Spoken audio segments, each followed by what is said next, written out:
Hello दोस्तों, मेरा नाम आरब है। ये कहानी मेरी जिंदगी की वो रात की है जब मैंने पहली बार महसूस किया कि मौत से ज़्यादा डरावनी चीज़ें वो जो मरने के बाद भी पीछे छोड़ जाती है। ये कोई काल्पनिक किस्सा नहीं बल्कि मेरे साथ हुई सच्ची घटना है। मैं आपको स्टेप बाय स्टेप बताऊंगा ताकि आप भी उस रात की ठंडक अपने रीढ़ में महसूस कर सके। उस दिन मैं देर रात तक ऑफिस में था। मुंबई की भागदौड़ भरी जिंदगी, मेट्रो का शोर और ऊपर से ये बारिश। मैंने सोचा आज जल्दी घर पहुंच जाऊंगा। मेरा घर अंधेरी वेस्ट में एक पुरानी बिल्डिंग में था, 40 साल पुरानी। लिफ्ट हमेशा खराब और सीढ़ियां भी ऐसी कि हर कदम पर चरमराती थी। रात के 1:30 बज रहे थे। मैं 7वीं मंजिल पर आता था। लिफ्ट फिर खराब थी। मैंने सीढ़ियां चढ़नी शुरू की। 3री मंजिल तक तो सब नॉर्मल था, लेकिन 4थी मंजिल पर पहुंचते ही कुछ अजीब हुआ। सीढ़ियों पर मेरे जूतों की आवाज गूंज रही थी, लेकिन अचानक मेरे पीछे से भी वही आवाज आने लगी। मैं रुका तो आवाज भी रुक गई। मैं फिर कदम बढ़ाया तो आवाज फिर से शुरू। मैंने पीछे मुड़कर देखा तो कोई नहीं था, सिर्फ अंधेरा और सीढ़ियों की दीवार पर बारिश का पानी टपक रहा था। मैंने सोचा शायद इक्को है, लेकिन इक्को कभी आपके साथ कदम मिलाकर नहीं चलता है ना। 5वीं मंजिल पर एक फ्लैट था, 502 नंबर। उसका दरवाजा हमेशा बंद रहता था। बिल्डिंग के लोग कहते थे कि वहां 10 साल पहले एक औरत ने सुसाइड कर लिया था। उसका नाम था रीना शर्मा। वो अकेली रहती थी। उसका पति उसे छोड़कर चला गया था। एक रात उसने गैस पर चाय बनाई और फिर खुद को उसी गैस पर जला लिया। मैं उस फ्लैट के सामने से गुजर रहा था।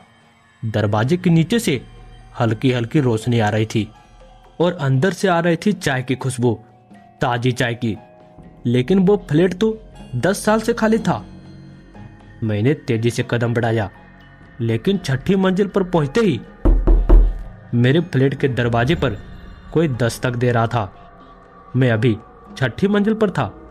मेरा फ्लैट 7वीं मंजिल पर था, तो मेरे दरवाजे पर कौन दस्तक दे रहा था? मैंने फोन निकाला। कोई मैसेज नहीं, कोई कॉल नहीं, लेकिन दस्तक जारी थी। धीरे धीरे जैसे कोई इंतजार कर रहा हो। मैं दौड़ता हुआ 7वीं मंजिल पर पहुंचा। मेरा दरवाजा खुला हुआ था, पर मैंने तो लॉक किया था। अंदर घुसा, लाइट ऑन की। सब कुछ वैसा ही था, लेकिन किचन में चाय बन रही थी, गैस ऑन थी, केतली में पानी उबल रहा था और मेरे बेडरूम का दरवाजा धीरे धीरे खुल रहा था। मैंने चाकू उठाया, किचन की तरफ बढ़ा, लेकिन बेडरूम से निकला एक औरत। सफेद साड़ी, लंबा बाल, चेहरा जला हुआ। उसके हाथ में एक कप चाय थी।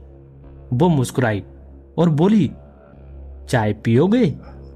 मैं चीखा और मेरे हाथ से चाकू गिर गया। वो मेरे पास आई। उसकी आंखें खाली थी।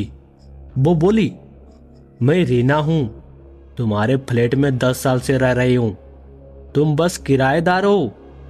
उस रात में भागा, बिल्डिंग के बाहर, बारिश में। अगले दिन मैंने सोसाइटी के सेक्रेटरी से पूछा। उसने बताया रीना ने सुसाइड नहीं किया था, उसकी हत्या हुई थी। उसके पति ने उसे जलाया, लेकिन पुलिस ने उसे सुसाइड बताया। फिर उसने मुझे पुराना रजिस्टर दिखाया। मेरा फ्लैट नंबर था 502, लेकिन रजिस्टर में लिखा था 502 रीना शर्मा, मृत्यु 14 मार्च 2015। मैंने कभी चेक नहीं किया था।